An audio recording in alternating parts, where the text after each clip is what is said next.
beatsradioonline.com. So we're here at Ocaso Festival 2018 with none other than legendary Doc Martin from LA. Yeah, good to be here. How many times have you been down here so far, man? It's been a few times, right? Yeah, twice for Ocaso and then 2 or 3 times in San Jose. Nice. And tell me, what do you have in store for us tonight? Are you gonna give us a sneak peek of maybe some of the things that you have coming up for tonight? Yeah, we're gonna do a live performance, and then I'm gonna DJ afterwards. We're gonna be performing songs that we recorded for Crosstown Rebels and for Steve Bugg's Poker Flat label and Desert Hearts. Nice. And tell me, have you got a lot of plans with Desert Hearts? These guys were here last night turning it up, actually. Yeah.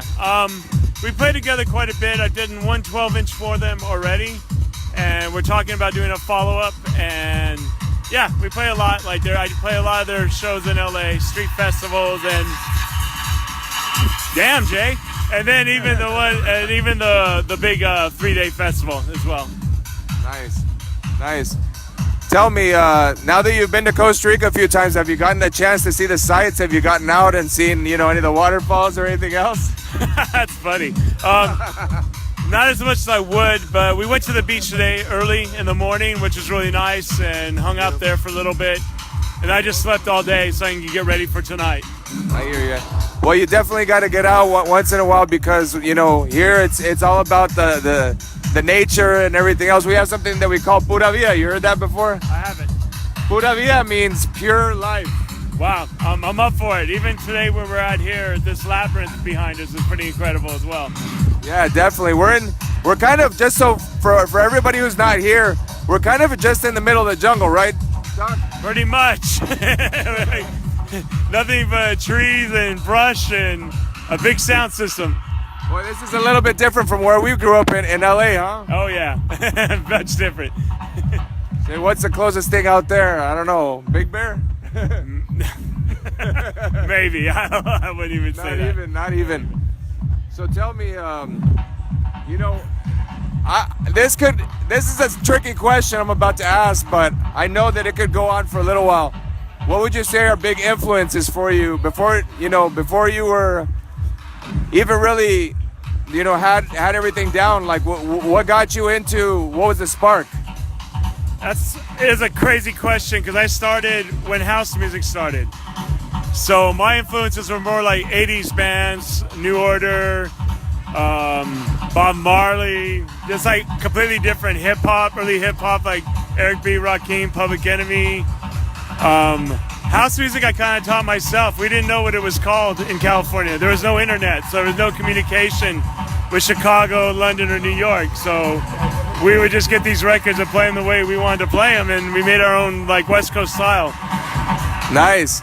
And this is one question that I've had that I've wanted to ask you for a little while. So there might be some upset listeners and viewers, but we'll go there.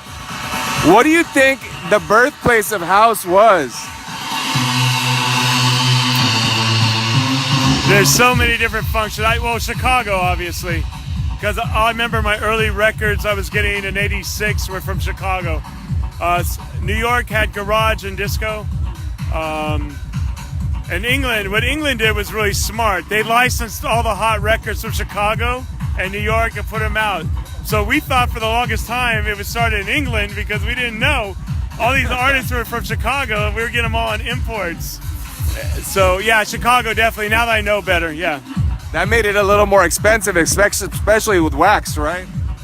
Yeah, I mean back then though, imports were like $7, and domestic was $3.99, so it wasn't that bad. What would you say is something that people have to look forward to next from Doc Martin? Where are you going to be going next? What do you have coming up as far as new releases? Well, as soon as we get back to LA, I've got one day at home, then I have to go to New York. I'm playing at Output. And and then we start again. It's going to keep going. I'll be in London with Steve Bugg on the 9th of February. And We're doing our own night in LA. I mean, there's so much stuff going on. Coming out the next 2 weeks is a single for Poker Flat and one for Supernova out of Italy. And then Joski and I are working on our album, and we have a release coming with Crosstown Rebels too. Nice.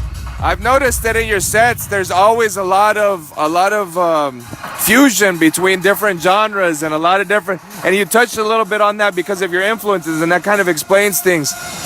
Would you say that you're heading more in the direction of just not really caring of the genre, or, I mean, when you produce, do you sit down, like, tell me a little bit more, like, for those people that are getting started, that don't really know where to go, what to do with producing? We talk about this with everybody because we have the Beat Match Academy, which is kind of like we're teaching kids the history, and we're also, you know, teaching them how to produce, but we want them to know a little bit about the culture, you know, where this all came from. Okay. So tell me, or tell them, you know, that are listening and watching, right? Tell us all, you know, what kind of things you would want to tell them as they're getting started. Oh boy, I think the most important thing, and usually every DJ that makes it has their own sound and their own style, and they put themselves into their music. I think if you try to copy whoever's hot at the moment, you're going to be just following instead of leading. And not everyone's going to love it. You know, sometimes people are going to be like, what the heck? But there will always be a crowd out there, and they'll find you eventually. That's great. That's great. What I was gonna say is, if somebody was to get you a drink, because we always ask, you know, if somebody was to say, "Hey, Doc, you know, you killed it tonight," what drink would they bring you? What's your drink? Oh man, I stopped drinking alcohol a while ago, so probably like a Red Bull. A Red Bull nowadays, okay. Keep going to the after party. Yeah, Red Bull's gonna want a piece of this one, no? Yeah, they will. They always do. Okay, this one's gonna be something that's just a personal. Oh. What's the one place that you'd say that is the best place you've ever, like, your favorite place to have ever been at musically in your career, whether it's mixing somewhere or in a studio or meeting someone in specific? That's so hard. DJ wise, it could be a multiple answer. Yeah, it will be. All right. Tokyo, Club the Yellow, when it was around, doing 8 to 10 hour sets there was, I don't know, you just feel like you've really made an impact when you play that long. And also doing Circo Loco in Ibiza, like, for 7 years now, has been a blessing. City Fox in New York, Output in New York. We do these parties in LA at the Pier, doing Sub-Level in the Warehouse District. Last year here was pretty special as well. It was pretty amazing. Musically, wow, I'm actually getting now I'm getting to actually collaborate with a lot of people. I think when we did a single for Hot Since '82, that was pretty monumental for us. Yeah, you see him with a lot of wax usually when he mixes everywhere, right? Not anymore so much. I still play vinyl and I still buy vinyl. The problem is with a festival like this, they're not equipped for you to play vinyl because everything's moving. I like to mix the two, actually. Yeah, definitely. And tell me, do you have anybody that you want to give a shout out to, or anybody out there at home listening or watching that's going to maybe watch this later? Shoot, man, too many. I'll give a shout to my boy Joski in New York, Anton Tomas, Marcus Wyatt in LA, Seiji Hitomi in Japan, and Antonio from Circo Loco. Nice. Tell me, okay, one last question here. I'll let you off the hook, all right? Hardly. Yeah, in LA, there's a whole scene that's been vibing for a very long time. What do you think? What do you think is in store for LA coming into the future? In your opinion, from where it was, where it's going, where it is right now, and what are your thoughts on the matter? Well, in LA, the underground's always been there, whether people know about it or not.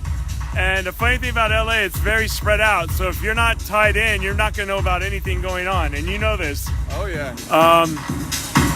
What we're trying to attempt right now is to have a club that can go 24 hours in LA, and we have the venue, and we're trying to make it pop so we can do more, like, have a more world-class nightclub. Like in Berlin, you got Panorama Bar, Fabric in London, Circo Loco goes 13, 14 hours, and Ibiza, Tokyo has many clubs. But in LA, we don't have that one place where you can show up at 4 in the morning and still go for another 8 hours. So working on that for the future, and I mean the underground's always going to be there, and there's always new people coming up, and I hope for the future there'll be a lot more producers coming out of LA as well. Well, definitely we all do. We want to make sure that hometown keeps vibing and keeps alive, right? BeatsRadioOnline.com